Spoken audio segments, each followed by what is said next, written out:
Bom, boa noite a todos. Nós vamos iniciar o nosso evento, né, o terceiro webinar da Sociedade Norte-Nordeste de Cardiologia, que tem como tema os pontos-chave das novas diretrizes, né? Serão quatro diretrizes que vão ser apresentadas aqui hoje: a de fibrilação atrial, a de dislipidemia, a de hipertensão e a de DAC crônica. E a gente bolou um formato um pouco diferente dessa vez, tá? Onde os debatedores, eles vão interagir com os palestrantes fazendo perguntas, então a gente vai ter um bate-papo onde a gente vai poder tirar nossas dúvidas. Esse bate-papo será direcionado especificamente para os pontos-chave das novidades, não serão apresentadas as diretrizes por completo, mas sim os pontos-chave onde houveram mudanças, tá? Ah, nós reunimos aqui um time de peso, a gente vai estar apresentando à medida que as diretrizes forem sendo apresentadas, e a nossa primeira diretriz vai ser a de fibrilação atrial, que vai ter como moderador o Dr. Lenine Ângelos Alves Silva, né, que é o atual vice-presidente da Sociedade Norte-Nordeste de Cardiologia, futuro presidente, né, já eleito, mestre em Ciências da Saúde, especialista em cardiologia pela Sociedade Brasileira de Cardiologia, especialista em estimulação cardíaca implantável, médico eletrofisiologista da Universidade Federal da Paraíba e doutorando em Ciências da Saúde pelo Hospital Sírio-Libanês. E o palestrante que vai estar dividindo essa atividade junto com o Dr. Lenine é o Dr. Antônio Tomás de Andrade, tem tido especialista em cardiologia pela SBC e título de proficiência em arritmia clínica pela SOBRAC, médico do ambulatório de arritmias cardíacas e setor de eletrocardiografia ambulatorial de Messejana e preceptor da residência de cardiologia do mesmo hospital. Então, Boa eu noite. passo a palavra para o Dr. Lenine e o Dr. Tomás Sai da frente, e não. bom evento a todos, tá? Eu peço aos outros palestrantes e debatedores que mantenham seus microfones desligados. Um abraço e bom evento a todos.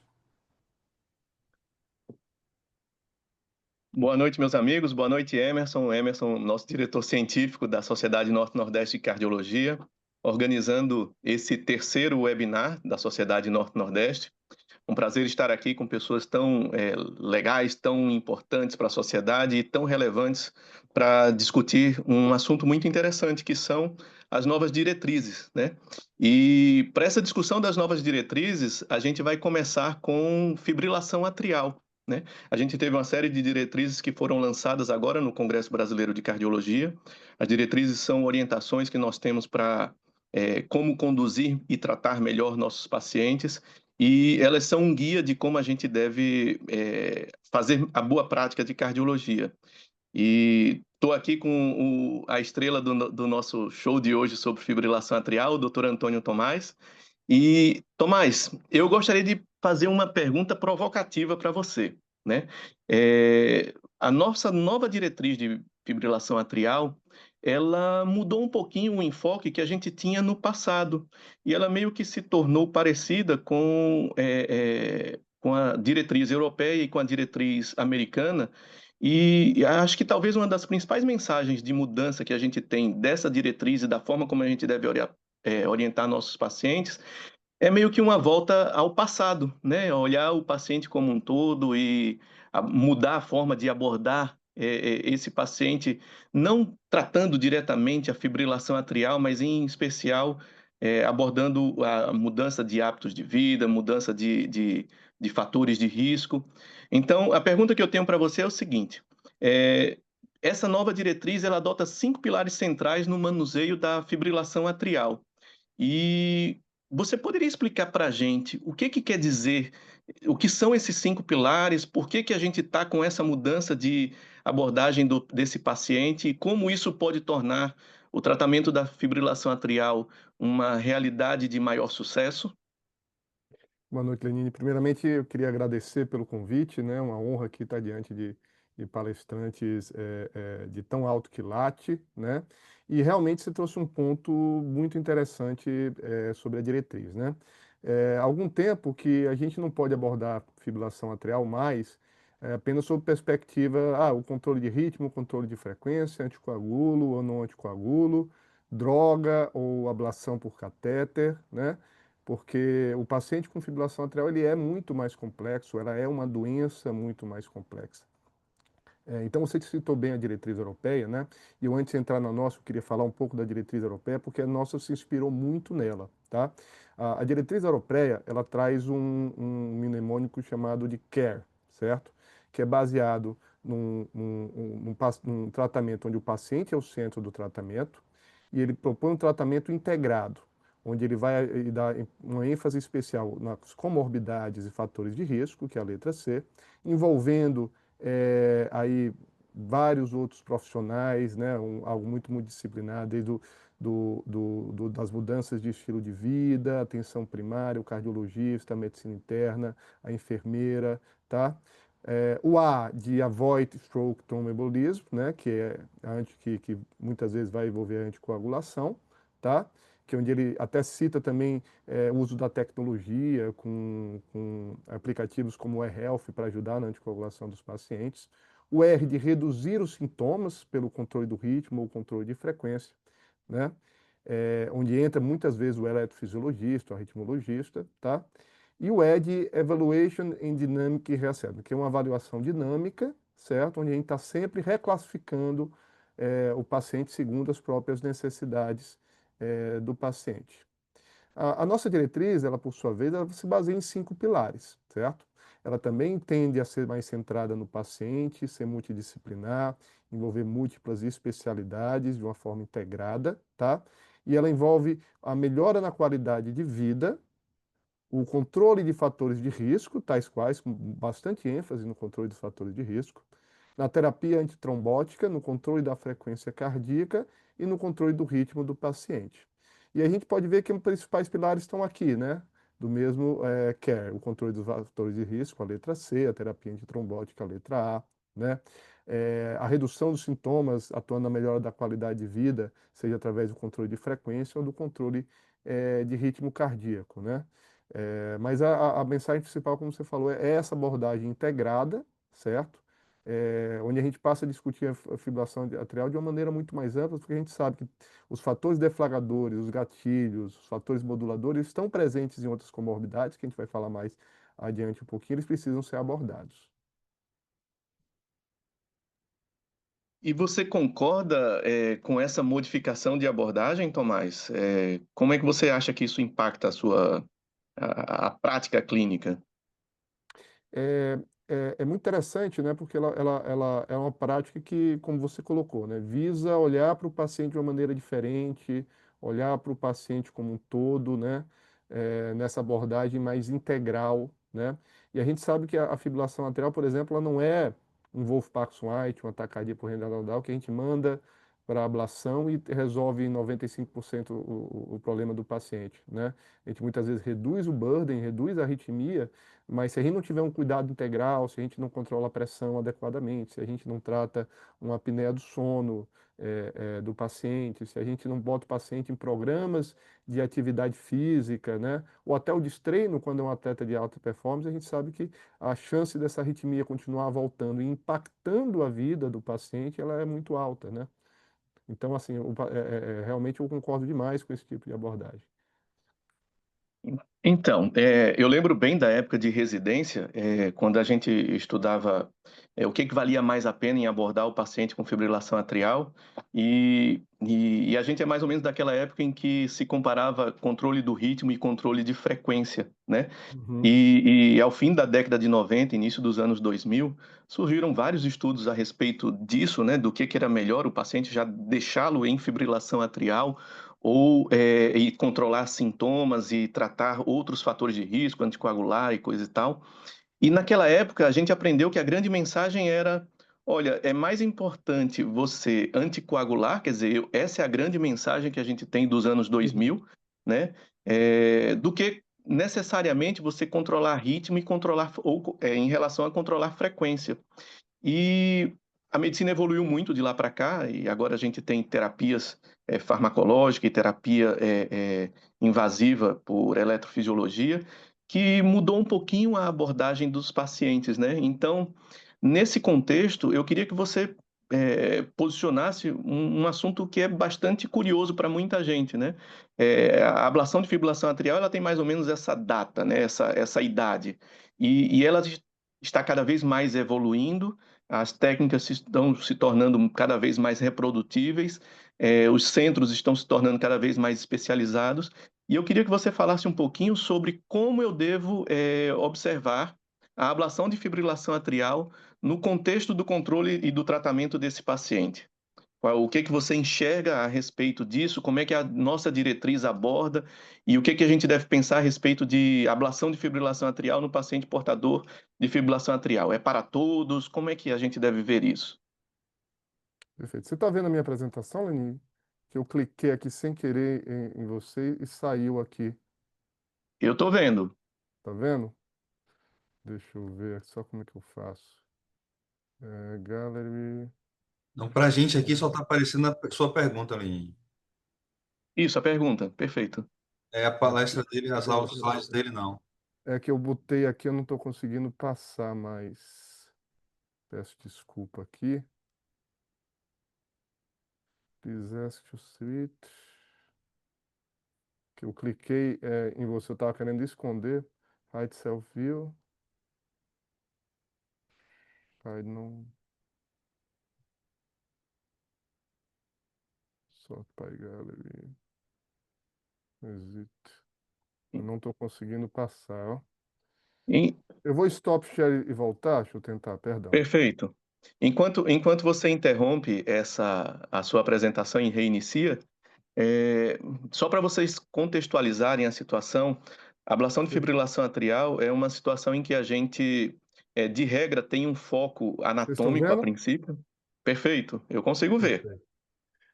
Então, grande male dessa questão que a gente, na década de 90, houve o estudo Afirme, que ele comparou um controle de ritmo versus um controle de frequência, e na época ele não encontrou nenhuma diferença significativa entre as duas abordagens. Eh, Na época do estudo Afirme, a gente tinha basicamente as drogas antiarrítmicas, certo? Para manter o controle do ritmo, e a gente não tinha o mesmo entendimento da fibrilação atrial na totalidade que eu acredito que a gente tem hoje, certo? Mas aí uma série de estudos vem mudando isso. Eu queria comentar um a partir do que é o IST-AFNet 4, que foi um estudo com 2.700 pacientes, que comparou não o controle de ritmo com o controle de frequência em si, mas o controle de ritmo de uma forma agressiva em pacientes com FA recém-descoberta, com o controle de ritmo que ficava a cargo do tratamento usual, muito mais baseado em sintomas do paciente. E talvez a gente viu pela uma das primeiras vezes essa diferença entre controle de ritmo e controle de frequência ter um desfecho duro, ainda que um desfecho combinado, certo? Relacionado à morte por causas cardiovasculares, acidente vascular cerebral, hospitalização com agravamento da IC e síndrome coronariana aguda, com um P de 0,05 em cerca de 8 anos, né? Então, a partir daí, a gente começou a ver que realmente talvez aquele ensinamento do estudo Afirme não tivesse mais coerente com os nossos dias atuais. E então uma série de estudos também vem nessa mesma linha. Esse estudo é um estudo muito interessante, Early Rhythm Control versus Rate Control in Atrial Fibrillation, que mostrou uma meta-análise de vários estudos, mostrando uma diferença também significativa na morte por todas as causas, na incidência de AVC, na morte cardiovascular e na hospitalização por IC. Alguns estudos também que avaliaram o tratamento com ablação mais precoce dos pacientes, quando comparados com drogas, continuaram mostrando uma diferença significativa de benefício da droga em relação, da ablação em relação à terapia antidroga, à terapia com droga exclusiva. O Early AF, por exemplo, foi um estudo interessante porque ele usou para monitorizar os pacientes o looper implantável, certo? E ele mostrou uma redução de 24,9% nos eventos de arritmia, né? Foram 57% no grupo ablação e 32% do grupo droga antiarrítmica, com NNT de 4 para o paciente ter um benefício. Esse outro estudo, o ATEST, ele avaliou a progressão da fibrilação atrial de paroxística para persistente em pacientes tratados com droga antiarrítmica ou ablação, e ele mostrou que os pacientes com droga antiarrítmica, eles tiveram uma evolução em 3 anos de 17,5%, contra apenas 2,4% no grupo de ablação, com um P bastante significativo, né, 0,009, mostrando que essa abordagem precoce, ela traz benefício realmente para o paciente. Por isso que a diretriz atual da gente, seguindo a linha muito semelhante à diretriz americana, à diretriz europeia, ela já bota como primeira linha a ablação de fibrilação atrial, se for escolha do paciente com classe 1 de indicação e nível B de evidência, certo? E quando ela é persistente, com indicação já 2A, caindo um pouco, com nível B de evidência. E um outro grupo, Lenine, que é interessante a gente mencionar, são dos pacientes quando a gente deve abordar mesmo na ausência de sintomas, né? Que ela coloca aqui que é o paciente que evolui com taquicardia, miopatia, com classe 1 de indicação em nível B de evidência, e também no paciente com insuficiência cardíaca, visando a melhorar a mortalidade e a redução da hospitalização por insuficiência cardíaca, com classe 2A de indicação e nível A de evidência, muito resultado aqui do estudo Castel, né? Que foi um estudo de pacientes graves com fração de ejeção menor do que 35%, que tiveram um benefício de desfecho duro com a ablação da fibrilação atrial. Então, eu estou vendo que a ablação de fibrilação atrial sobe, na verdade, de nível em termos de terapia de primeira linha, e inclusive com evidências robustas agora para redução de mortalidade e morbidade em pacientes com insuficiência cardíaca, em pacientes que estão desenvolvendo taquicardiomiopatía. É isso mesmo, então? Exatamente. É uma tendência que acompanha também as últimas diretrizes, né? Muito interessante. Então, isso é uma mensagem importante que eu acho que deve ser transmitida a todos que estão participando aqui, que a gente tem realmente uma evolução e uma progressão no sentido favorável de abordar esses pacientes. Mas, apesar disso, Tomás, eu sou um médico purista, então eu quero voltar ao assunto de Uhum. controle de fatores de risco, de mudança de hábitos de vida, porque eu estou entendendo que a gente deve, pelo que você me falou sobre ablação de fibrilação atrial, ser mais invasivo ao mesmo tempo, claro, dentro das indicações, ao mesmo tempo em que a gente deve voltar à visão holística do paciente e mudando a orientação de modificação de estilo de vida e controle de fatores de risco para uma situação de destaque, né? E agora deixa de ser uma prevenção e passa a ser uma terapêutica, é isso mesmo? Queria que Perfeito. você falasse um É, pouquinho do impacto disso na abordagem do paciente sim, com FA. uma mensagem importante, né? O IFF-NET, aquele primeiro estudo que eu trouxe, ele foi um estudo de controle de ritmo mais rigoroso, vezes o controle usual, e ele trouxe um benefício, apesar de que só 20% dos pacientes dele, no braço do controle de ritmo, fizeram a ablação inicialmente, né? Então, acho que a mensagem é que a gente tem que ser agressivo com o controle de ritmo. E a ablação ela é uma ferramenta importante para isso, mas se a gente não atuar em outros pilares, né, muitas vezes essa ablação ela não vai ter sucesso. Nós sabemos que a fibrilação atrial ela depende de fatores intrínsecos, né, sexo, idade, raça, genética, são fatores que a gente não consegue atuar, mas também depende de fatores ambientais, certo? Como a obesidade, o sedentarismo, o tabagismo, o álcool, a má qualidade do sono. E as comorbidades, como a hipertensão, a diabetes, hipertiroidismo, a dislipidemia, doença valvar, o defeito do septo interatrial, infecções, insuficiência renal e o refluxo gastroesofágico, né? Então, ela traz uma série de recomendações relativas a como controlar os fatores de risco e o que, que a gente deseja, né? Por exemplo, o tratamento da hipertensão ela tem que ter um controle rigoroso dos níveis pressóricos e está indicado para reduzir a recorrência da fibrilação atrial e do acidente vascular cerebral e a progressão da doença. Até 14% das fibrilações atriais elas podem ser causadas pela hipertensão, tá? E a gente sabe que a cada 20 milímetros de subida da pressão, até ocorre mais 26% de fibrilação atrial. O outro seria que todos os pacientes com fibrilação atrial e insuficiência cardíaca devem receber o tratamento otimizado para fibrilação atrial.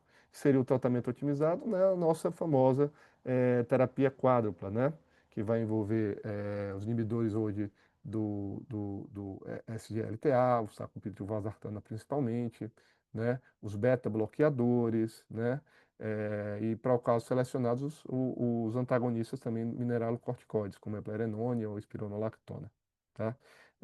A IC ela se relaciona muito com fibrilação atrial, ela aumenta até 4 a 6 vezes o risco do surgimento da fibrilação atrial. A diabetes mellitus também, o controle adequado da glicemia pode reduzir a fibrilação atrial e a progressão da doença, principalmente porque ela reduz também aqueles efeitos de neuropatia autonômica e inflamatórios causados pela diabetes. Uma coisa que eu não sabia, né, que a própria doença do refluxo gastroesofágico, ela pode atuar também como um fator de irritação inflamatória no ato esquerdo e piorar a fibrilação atrial. Alguns trabalhos mostram que, por exemplo, a correção do refluxo gastroesofágico com a cirurgia da hérnia de hiato pode diminuir a recorrência da fibrilação atrial. A obesidade a gente sabe há muito tempo, né, que ela é um fator de risco importante, a gente observa na prática clínica como os obesos têm mais fibrilação atrial e a diretriz manda reduzir pelo menos em 10% o peso dos pacientes com sobrepeso ou obesidade. Isso é muito apoiado no estudo chamado Legacy, onde os pacientes que tiveram essa diminuição de 10% e tiveram um risco de recorrência da FA 6 vezes menor do que aqueles que não tiveram redução de peso significativa ou ganharam. A atividade física ela é interessante, né, porque programas de atividade física regular, eles são indicados para a prevenção de FA em pacientes que, quando não tem uma contraindicação, certo? O estudo CardioFit mostrou isso, né? A cada, a cada ganho de MET ou de MET do paciente, houve 9% de redução da fibrilação atrial, tá? Mas sabemos que a curva da atividade física também se comporta como U, né? A atividade de alto desempenho, ela também pode provocar um aumento da fibrilação atrial, sendo por isso não desejada, né? Aquelas atividades de alto endurance, né? Como o paciente que é maratonista, o paciente muitas vezes que é triatleta.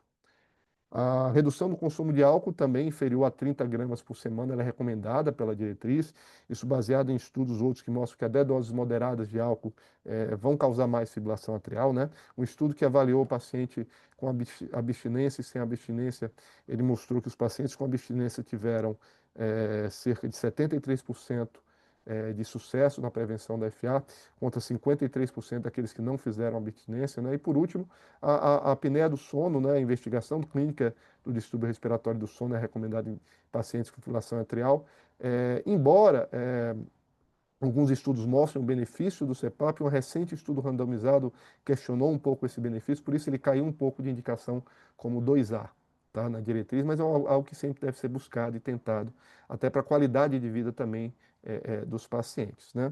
E por último, a diretriz não bota nas tabelas, mas ela cita, né, a importância também de se combater o tabagismo, né, pelo papel inflamatório da nicotina, aumento da atividade simpática, elevação da pressão arterial e a hipoperfusão miocárdica quando ela causa doença aterosclerótica, e estudos mostraram que pacientes que pararam de fumar tiveram diminuição de risco de até 36%. Já o café veio para dar uma boa notícia, né? Os últimos estudos que avaliaram a cafeína, eles não encontraram uma relação maléfica com FA. Uma análise de 2 cortes na Espanha, por exemplo, demonstrou que o consumo intermediário da cafeína, 1 a 7 xícaras por semana, esteve associado a uma redução de risco da fibrilação atrial. Um outro estudo prospectivo indicou que a injeção de 1 a 3 xícaras de café por dia foi associada a uma redução do risco também. E uma meta-análise recente também não conseguiu demonstrar prejuízo no consumo do café na ocorrência de fibrilação atrial. Eu tomo um pouco mais de 3 xícaras por dia, tá? Mas pelo menos até agora não tem nenhuma evidência que cause malefício. Tomás, muito obrigado pela sua participação. Ficam aí as grandes mensagens, tá bom? Mudem hábitos de vida, façam atividade física. Café está permitido sem abuso e álcool o mínimo possível para a gente não ter complicações. E a gente deve olhar com bons olhos o tratamento da fibrilação atrial, em especial a ablação, que tem uma perspectiva de também modificar morbimortalidade dos pacientes. Eu gostaria de chamar o Emerson para fazer a apresentação do nosso próximo, da nossa próxima sessão. Bom, vamos lá, excelente apresentação, parabéns aos dois, tá? Continuem com a gente vai ter a sessão de perguntas ao final das 4 apresentações, onde também a gente vai discutir as questões que forem apresentadas pelo público, tá? Então, eu vou dar seguimento, a gente vai passar para as diretrizes de dislipidemia. Eu vou convidar a doutora Mariana Andrade para ser a debatedora. A doutora Mariana tem doutorado pela Faculdade de Medicina da USP, professora adjunta da Escola Baiana de Medicina e Saúde Pública, coordenadora do Serviço de Cardiologia do Hospital Mater Dei. Como debatedor, fazendo par com ela na apresentação da diretriz de dislipidemia, convido o doutor Ferdinand Gilbert, que ele é cardiologista, mestre em ensino na saúde, professor e supervisor do programa de residência de clínica médica da Universidade Federal do Rio Grande do Norte e cardiologista do Hospital Promater e da Clínica Natalcor, em Natal. Boa apresentação a vocês. Obrigado, E Emerson. antes de Ah, Mariana, pode só para falar. avisar que nós estamos com mais de 200 participantes, gostaria de agradecer a presença de todos e que vocês anotem suas perguntas, porque nós teremos alguns minutinhos para responder e tirar dúvidas, viu? Mariana, por favor. Muito obrigada, Lenine. Obrigado, Emerson. Aproveito aqui para agradecer o convite e parabenizar esse movimento dessa sociedade que tem unido aí, reunido, né? Esses nomes aí importantes da cardiologia do Nordeste. Aproveitar para parabenizar o excelente congresso que a gente teve esse ano e que isso seja aí o início né, de uma longa jornada. Então, sem mais delongas, a gente vai agora, junto com o Ferdinand, vamos debater alguns pontos das diretrizes brasileira e europeia de cardiologia sobre o manejo das epidemias. No meu ponto de vista, ambas olharam pelo mesmo prisma, né, e para a mesma direção, sobre os desafios do tratamento e do manejo da dislipidemia, com algumas particularidades que a gente vai aproveitar e discutir, mas já deixo aqui que a grande visão dessas diretrizes é a ênfase na avaliação de um risco cardiovascular cada vez mais preciso, né, mais direcionado para que a gente estabeleça aí metas proporcionais e consiga trilhar aí o caminho da proteção cardiovascular do paciente. Mas então, para iniciar aqui o nosso debate, Ferdinand, a gente trago a primeira pergunta aqui, que eu acho que tem sido uma pergunta que tem passado na cabeça de todo mundo que teve a oportunidade de ler as duas diretrizes, é que, como eu disse, há uma grande ênfase na avaliação do risco cardiovascular e uma sugestão de utilização de ferramentas, né, que permitam, de maneira mais tangível, né, estratificar o risco dos pacientes. Só que a diretriz brasileira recomenda a utilização de uma calculadora chamada Prevent, né, que foi derivada da população americana, enquanto a sociedade europeia recomenda a utilização das calculadoras do SCOR e o SCOR-2-OP.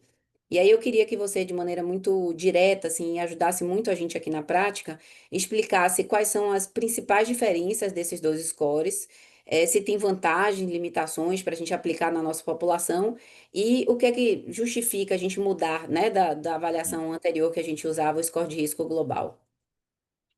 Perfeito, obrigado, Mariana. Obrigado a todos que estão participando aqui e acompanhando as apresentações. As diretrizes, tanto a brasileira como a europeia, falam muito no mesmo sentido, mas nesse aspecto de como avaliar o risco, usaram calculadoras diferentes, e aí essas calculadoras têm características bem diferentes, né? As duas são geradas a partir de estudos de coorte, muitos estudos, mas a validação americana é com 3 milhões de pacientes americanos, a validação europeia é com 600 mil pacientes europeus. Nenhuma das duas calculadoras está validada para a nossa população, então isso acaba que, bom, deve ser inclusive um tópico para pesquisa muito relevante, uma prioridade para pesquisa aqui no Brasil. A diretriz americana da Prevent tem algumas particularidades que são muito interessantes. A primeira, ela começa a avaliar o risco de mais cedo, a partir dos 30 anos. Ela dá uma predição para 10 anos e para 30 anos, então ela começa mais cedo e faz uma previsão de mais longo prazo. E ela incorpora também eventos relacionados à insuficiência cardíaca. Então, a gente vê risco de morte cardiovascular, infarto, AVC e eventos de insuficiência cardíaca. E ela tem alguns marcadores muito importantes que não são contemplados na outra. Então, ela avalia IMC, taxa de filtração glomerular, e se você tiver acesso, não é obrigatório, mas se tiver acesso, hemoglobina glicada, albuminúria e um índice de privação social, que também isso é validado para a população americana.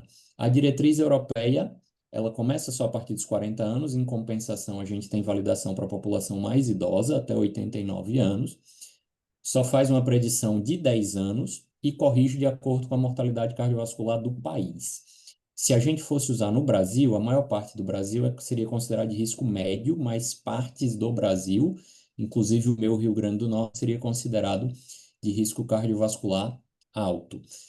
Só prevê eventos ateroscleróticos, AVC, infarto, morte cardiovascular. E aí uma coisa que é muito interessante nas duas, as faixas não são as mesmas.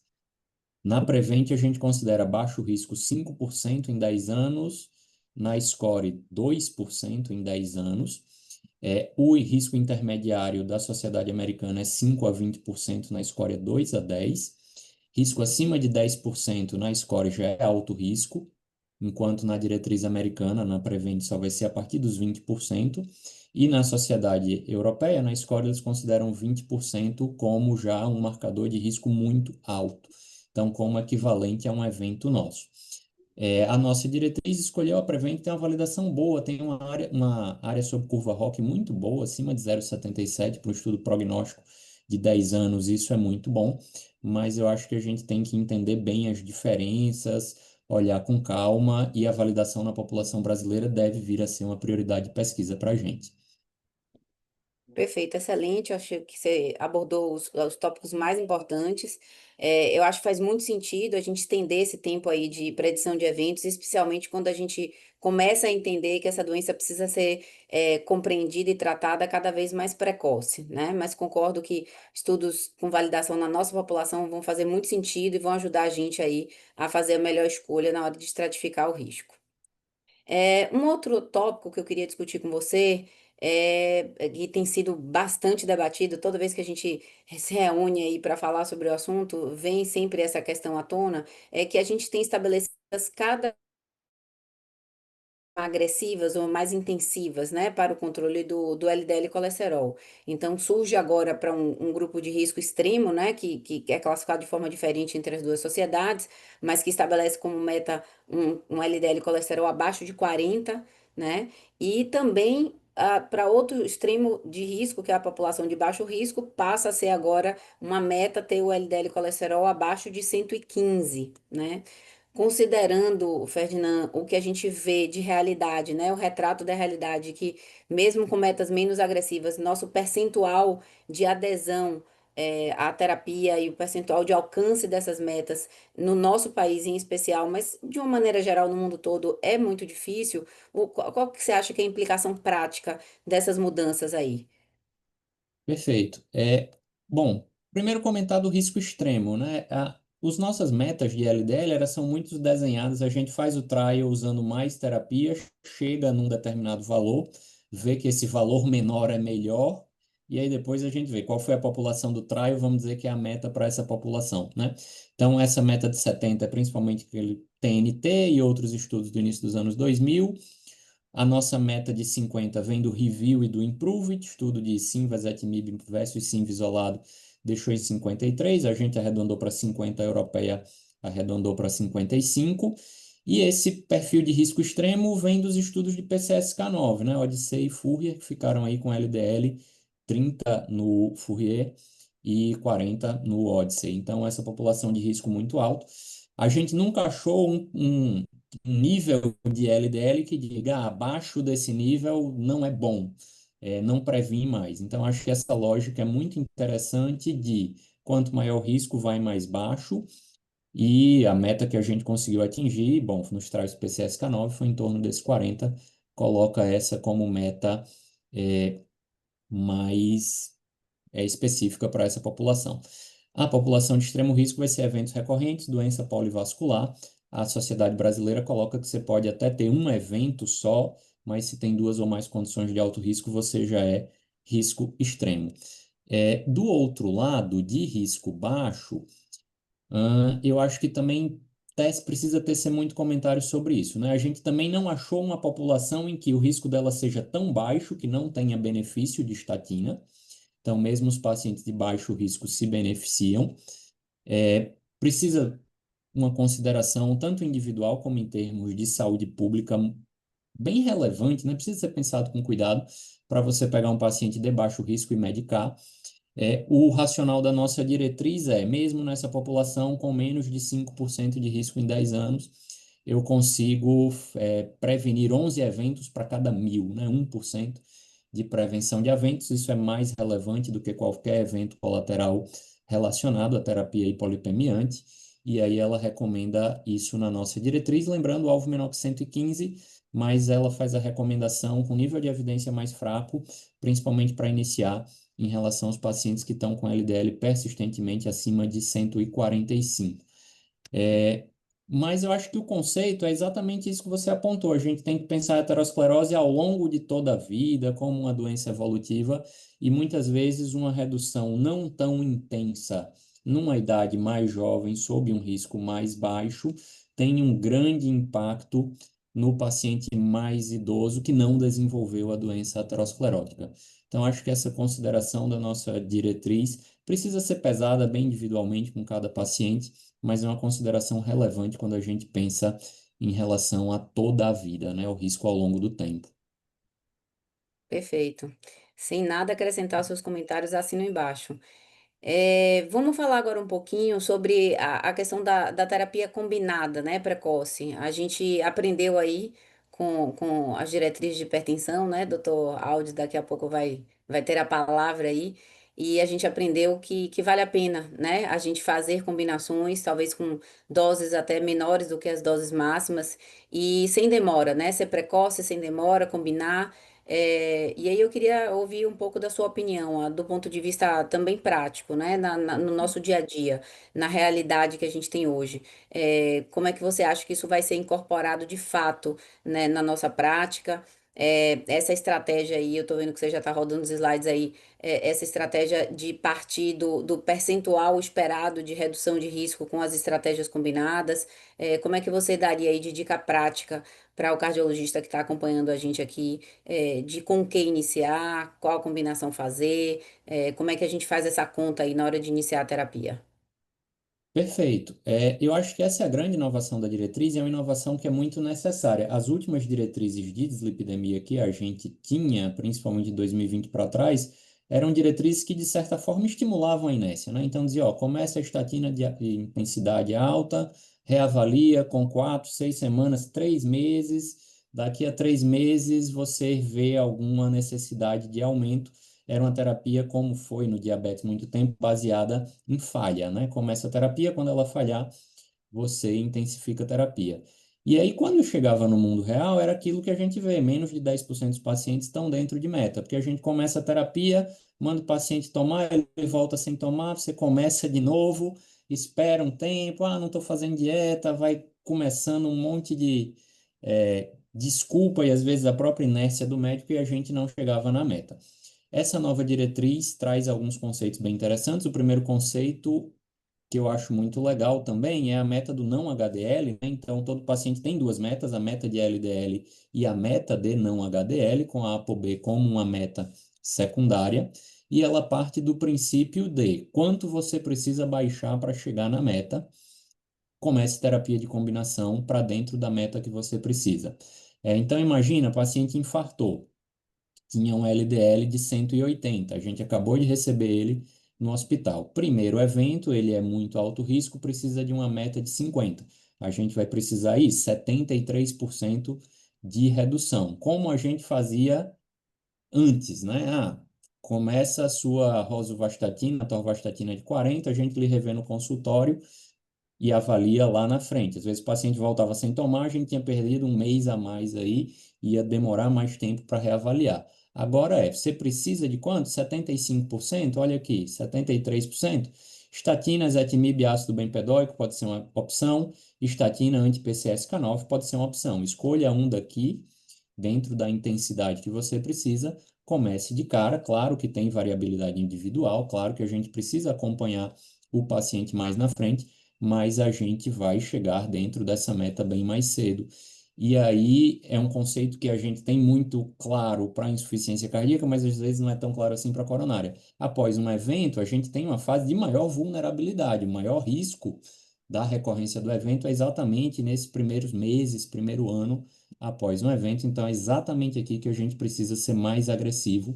E essa mensagem da diretriz foi muito legal. Escolhe quanto você precisa baixar e começa a terapia de combinação com 2, 3 quantos fármacos forem necessários para chegar na meta o mais rápido possível. Perfeito. E reavalia, né? 4 a 8 semanas depois, vê se alcançou, se não alcançou, reajusta, né? E não deixa o tempo passar para o paciente não ficar com o que a gente hoje já Exatamente. tem de conceito aí, né? Da carga do LDL e colesterol impactando aí no aumento de eventos cardiovasculares. A Nosso diretriz tempo, europeia tem um conceito bem interessante também, que é, ó, teve um novo evento, não quero saber quanto é o LDL, não. Intensifique terapia, tá alto para o cidadão. Isso não veio na nossa diretriz, mas foi bem reforçado na europeia e acho que também é uma mensagem muito relevante. excelente. Nosso tempo, Ferdinand, está acabando, mas a gente tem uma última perguntinha aqui para fazer, porque é um tema quente também, sobre a lipoproteínazinha, né? Então, não era dosada de rotina anteriormente, passamos a reconhecer ela como uma partícula aterogênica, está associada ao aumento do risco cardiovascular, a gente já sabe, mas como ainda não tem nenhuma terapia direcionada para a redução do LPAzinho, muita gente se pergunta para que dosar, né? Para que eu vou saber que ele está elevado. Então, explica aí, de maneira também prática, como é que a gente interpreta e qual a implicação prática no manejo do paciente que tem uma LPAzinha elevada. Perfeito. Então, LPAzinho é uma proteína, como já falado, aterogênica, com um potencial trombótico também, e ela é determinada praticamente geneticamente, muito pouca variabilidade ao longo da vida. A gente não tem terapia direcionada ainda. Algumas terapias que a gente tem modificam pouca coisa, os níveis de LPA, mas nenhuma terapia específica. Como a gente vai usar? Dosa uma vez na vida, a qualquer momento, não precisa repetir, e se o nível é elevado, 50 miligramas por decilitro, ou 105 nanomol, ou 125 nanomol, a diretriz europeia coloca 105, a brasileira coloca 125, isso é um marcador de risco, estratifica o seu paciente para cima. Então, se ele é risco alto, ele vai ser muito alto. Se ele é risco muito alto, ele vai ser risco extremo. E assim sucessivamente. A gente espera trials com grandes reduções de LPA com novas moléculas para o fim de 2026. 2026 a gente vai, talvez, indicá-la como alvo terapêutico, mas isso aí, cenas dos próximos capítulos. Perfeito. Então, assim como a LPAzinha, a gente tem outros modificadores de risco, né, que não são necessariamente alvos terapêuticos, mas que vão permitir a gente reclassificar o risco desses indivíduos. Então, além da LPAzinha, a gente tem o score de cálcio, tem outros fatores, como doenças inflamatórias autoimunes, que devem ser observados no indivíduo, que não estão incluídas nas calculadoras de risco, mas que servem aí para reestratificar e, eventualmente, tornar a meta desses pacientes um pouco mais intensiva, né? Então, eu acho que são essas considerações que a gente tinha a fazer. As duas diretrizes são excelentes, convidativas, eu acho que fazem parte aí, do nosso dia a dia e acho que todo cardiologista deve estar atualizado. Mas, Ferdinand, eu acho que trouxe aqui, né, os tópicos mais importantes de maneira muito prática para a gente passar a incorporar isso no nosso dia a dia. Encerro aqui, agradeço e fico à disposição aí no final para a gente debater um pouco mais. Obrigado, gente. Até breve. Obrigada. Mariana e Ferdinand, vocês foram excelentes. A gente observa que a cardiologia está partindo para a medicina de precisão, né? Então, são números que se tornam até um pouco mais difíceis de decorar ou de aprender, mas é importante progredir, né? E por falar em progredir, a gente tem também agora a discussão sobre as diretrizes de hipertensão, e ninguém do ESC, da Brasileira de Cardiologia e do American College. E ninguém melhor para falar sobre esse assunto do que o nosso diretor científico, o Dr. Emerson Costa Porto, e o Dr. Aldis Diógenes. Né? O Dr. Emerson dispensa apresentação, mas é professor da Escola Baiana de Medicina e Saúde Pública, nosso diretor científico no biênio 24, 25, 26 e 27 eleito, ex-presidente e membro atual do Conselho Consultivo da Sociedade Brasileira de Cardiologia Regional Baiana e fellow do European Society of Cardiology. E o professor Aldes, um dos autores da nossa diretriz brasileira de hipertensão, ele é professor de pós-graduação em Ciências da Saúde da Universidade de Pernambuco e foi o nosso 15º presidente do Departamento de Hipertensão da Sociedade Brasileira de Cardiologia. Eu deixo a palavra para vocês e ensinem a gente aí. Bom, boa noite a todos. Já tinha cumprimentado o público, então, para mim é uma honra estar aqui, principalmente ao lado de Aldis, que é um dos autores principais aí da diretriz de hipertensão, talvez um dos colegas que mais publica em hipertensão atualmente, então vai ter muito a compartilhar conhecimento com a gente aqui hoje. Aldes, a gente está vivendo um momento bem interessante, né? Nós tivemos 3 diretrizes de hipertensão publicadas, praticamente uma seguida da outra, né? Diretriz europeia primeiro, logo em seguida a americana e recentemente a diretriz brasileira. Quando a gente olha assim, a grosso modo, talvez a diretriz, o que a gente vê de diferença entre as diretrizes é um pouco a classificação, né, das 3 diretrizes, são um pouco diferentes, a diretriz europeia e a diretriz americana um pouco mais concisa na sua classificação, a brasileira manteve vários estágios de hipertensão. Mas talvez seja a única diferença importante que tem essas diretrizes, que eu não sei nem se isso é muito importante, né? Mas todas elas se aproximam em diversos aspectos, né? Um deles sobre as metas pressóricas, e sobre os pacientes que realmente merecem tratamento a partir de agora. Você podia mostrar esses pontos para a gente, Aldes? Quais são essas diferenças e quais são essas aproximações entre elas? Então, né, primeiro, boa noite a todos. Boa noite a todos. Quero agradecer esse convite, né, em nome do Lenine e do Emerson. Né, é um prazer estar aqui conversando com todo o Norte e Nordeste, mais de 200 participantes. Então, realmente um evento muito, muito importante para a nossa sociedade. Vamos ver. Está funcionando, pessoal? Está. Está projetando, Emerson? Tá, pronto, perfeito agora, em modo apresentação. Pronto.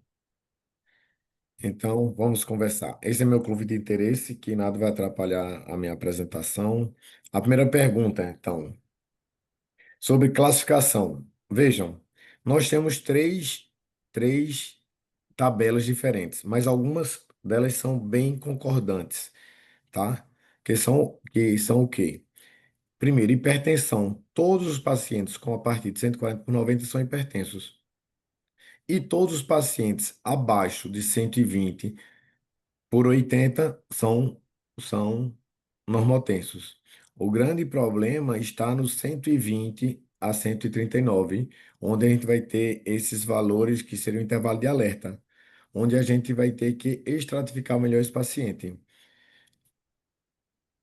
Então, o que nós temos? Considerando todas as diretrizes, a americana, a europeia e a brasileira, pessoas com pressões acima de 140/90 ou iguais a esse valor, todos devem ser tratados com medicamentos. Todos os pacientes com pressão abaixo de 130/80 devem adotar um estilo de vida saudável, medidas não medicamentosas. Então, a gente fica agora aí no meio exatamente, que é a grande questão. Quem merece o tratamento farmacológico na faixa de 130/139 e 80/89? Então, vejam, o que é que dizem as diretrizes? O American Heart fala o quê? Americana. Tratar-se de doença cardiovascular, diabetes, doença renal crônica ou o score prevent acima de 7,5. A europeia coloca para tratar o paciente se ele for de alto risco, com doença cardiovascular, doença renal crônica, lesão de algum alvo ou diabetes. Enquanto que na brasileira, ele coloca que é para tratar o paciente de alto risco, eu vou mostrar mais na frente o que é o alto risco no Brasil, ou se ele tiver um prevent, score prevent acima de 20%. Tá? Então, o que a gente observa? Que a decisão é menos sobre números e mais sobre o contexto clínico. O que é que nós temos então? O que é que a gente vai fazer aqui no Brasil? Primeiro, a gente vai procurar nesse pré-hipertenso se ele tem alguma condição de alto risco cardiovascular presente, como doença cardiovascular manifesta, como diabetes, como doença renal crônica, hipercol familiar ou lesão de algum alvo. Se ele tem alguma dessas condições, ele já é de alto risco cardiovascular e eu vou iniciar o tratamento medicamentoso. Lembrando que se ele for de alto risco, eu posso adotar 3 meses de tratamento não medicamentoso antes de instituir o tratamento medicamentoso. Mas a meta é abaixo de 130/80. Se eu não encontro essas condições de alto risco cardiovascular, eu vou estimar o risco cardiovascular pelo score prevent. Se ele tiver mais de 20% em 10 anos, ele também é considerado de alto risco cardiovascular e eu vou iniciar o tratamento medicamentoso. Em relação às metas, o que nós temos? A meta americana e a brasileira usam a mesma meta, meta universal. O americano coloca abaixo de 30/80, exceto pacientes com fragilidade, institucionalizados ou gestantes. O Brasil coloca que deve fazer abaixo de 30/80 se for tolerado. E ele também bota um conceito importante que é o conceito sobre hipertensão controlada, que está no próximo slide. Tá? Então, não é só a pressão no consultório abaixo de 30/80. E a diretriz europeia sobre meta, ela colocou uma faixa entre 120 e 129 e a diastole entre 70 e 79, se isso for tolerado. E lança o conceito ALARA, que é tão abaixo quanto razoavelmente alcançável. Então, o foco é principalmente na pressão sistólica entre 120 e 129. Você sempre tenta chegar a valores mais perto de 120 por 70. A diastólica entre 70 e 79, mas com menos evidência para esse valor. Se for tolerado, mas sem ultrapassar o limite inferior de segurança. E um conceito final desse slide, sei o quê? Que o controle intensivo ele é seguro quando personalizado. É isso que fica muito claro em todas as diretrizes. Que a gente deve tentar alcançar a meta, mas sempre respeitar sintomas de hipotensão e avaliar, por exemplo, sempre o paciente hipotensão postural, o paciente idoso, em pé, tudo isso. Em relação ao conceito novo que eu falei para vocês sobre hipertensão controlada, o que é que o Brasil colocou? Que a meta, de maneira geral, independente da comorbidade, é abaixo de 130/80, tá? Agora, o que é hipertensão controlada? A diretriz recomenda que exige a confirmação por mapa MRPA. Esse é o novo ponto operacional, onde a gente vai ter a pressão no consultório para quem usa medicação abaixo de 130/80, e eu devo ter uma mapa MRPA com pressões abaixo de 130/80 também, para eu dizer que ele é um hipertenso realmente controlado, não apenas com a pressão do consultório. Então, hoje, aqui no Brasil, para dizer que o paciente tem uma meta atingida, eu preciso confirmar com a pressão fora do consultório. Então, nós temos uma convergência nessas três diretrizes, que são os 4 pontos de ouro. Primeiro, confirmar a pressão fora do consultório, com mapa ou MRPA. Tratar todos os pacientes hipertensos, quer dizer, todos os pacientes hipertensos com pressão acima de 140/90. Avaliar o risco global na faixa intermediária, que é o acima de 130/80 e abaixo de 14/9. E, por fim, buscar a pressão abaixo de 130/80 em todos os pacientes, mas sempre personalizando e avaliando a tolerabilidade. Né? Então, as diretrizes todas se alinham, né? Com diagnóstico preciso, o controle rigoroso e sempre pronto, individualização terapêutica. Tá? Com essa eu encerro a resposta da primeira pergunta, Emerson. Vamos para a segunda pergunta. Excelente, Aldis. Um resumo melhor do que esse, impossível. Ficou extremamente prático, né? Eu acho que resumiu metade da diretriz, praticamente, né, nesses focos, né? Agora quem quiser se aprofundar mais, buscar as referências científicas disso e ler os artigos, está tudo bem descrito nas três diretrizes. Você já começou a tocar no ponto da segunda pergunta, que é a importância da MAPA e da MRPA, né? As três diretrizes, elas convergem sobre esse ponto, colocando o MAPA/MRPA como central, né? Tanto no diagnóstico como no acompanhamento do paciente hipertenso. Então, Aldo, você podia falar para a gente quais são as evidências que corroboram esse tipo de conduta e como eu utilizar melhor essas duas ferramentas, quando é que eu devo escolher uma, quando é que eu devo escolher a outra, e como eu devo colocar isso aplicando as diretrizes. Perfeito, Emerson. Então é isso. O que as diretrizes falam? Né? Que todas colocam que a gente, para confirmar o diagnóstico, titular o paciente, não é você ter o diagnóstico e monitorar a hipertensão do paciente é baseado, é essencial, requer a mapa MRPA. Então, veja, todas as diretrizes, tanto a americana, a europeia, a brasileira, colocam esse ponto fundamental da mapa e da MRPA tanto para o diagnóstico como para o segmento, para a titulação da medicação e assim por diante, tá? Então, todas as três diretrizes reforçam esse uso, né, da importância da pressão arterial fora do consultório, né? Diagnóstico, ajuste terapêutico e acompanhamento. Qual o racional? Nós temos o seguinte racional, que a pressão arterial ela varia de maneira constante, tem influência do ritmo circadiano, do estresse, do sono, a pressão fora do consultório, ela prediz o risco cardiovascular de forma muito mais precisa do que a pressão do consultório. E ela identifica os fenótipos, como a gente viu que para ter um diagnóstico adequado e saber se ele está controlado ou não, eu tenho que sempre realizar os fenótipos. para avaliar a hipertensão mascarada do avental branco e a hipertensão controlada, tá? E nós sabemos também o quê? Que os pré-estudos, como o Hassama, de MRPA e o IDACO de MAPA, eles já mostraram essa forte correlação entre a pressão fora do consultório e o risco de AVC e de infarto. Então, o que é que a diretriz brasileira coloca? Que a mapa de 24 horas você deve medir a pressão a cada 15, 30 minutos durante a vigília, durante o sono a cada 30, 60 ou 60 minutos. Vai permitir você avaliar a pressão nas 24 horas, na vigília e no sono, e avaliar o padrão circadiano do paciente. Isso aqui são os valores de normalidade. Chamando a atenção que na mapa de 24 horas a pressão normal é abaixo de 30 por 80 e na MRPA, no mesmo valor. Quais são as principais indicações? Então, é o diagnóstico inicial, na confirmação da suspeita de hipertensão resistente, né? Hoje a gente não pode avaliar, de dizer que um paciente tem hipertensão resistente sem fazer medidas domiciliares e sintomas de hipotensão. Com relação à MRPA, você vai fazer 3 medidas pela manhã e 3 à noite, pelo período de 5 a 7 dias consecutivos. A pressão acima de 130 por 80 confirma o diagnóstico de hipertensão, como também confirma que o paciente não está bem controlado. As vantagens do MRPA é que ele é acessível, reprodutível e aumenta a adesão do paciente ao tratamento. Então, e a gente tem que ter o seguinte cuidado, né? O repouso de 5 minutos antes de começar a medição. A abraçadeira tem que estar na altura do coração, isso é fundamental, e essa é a grande crítica que nós temos em relação aos aparelhos de punho, porque você tem que medir na altura do coração a pressão arterial e usar aparelhos validados. A gente sugere que seja usado esse site Stride BP para você saber se o equipamento que você usa ou seu paciente usa, ele é validado. Então, como e quando utilizar? A mapa, no diagnóstico e na estratificação inicial. Enquanto que a MRPA a gente vai usar mais para o acompanhamento longitudinal. A mapa na detecção de padrões noturnos e na variabilidade, enquanto que a MRPA vai ajudar mais na avaliação da adesão e no ajuste terapêutico do nosso paciente hipertenso.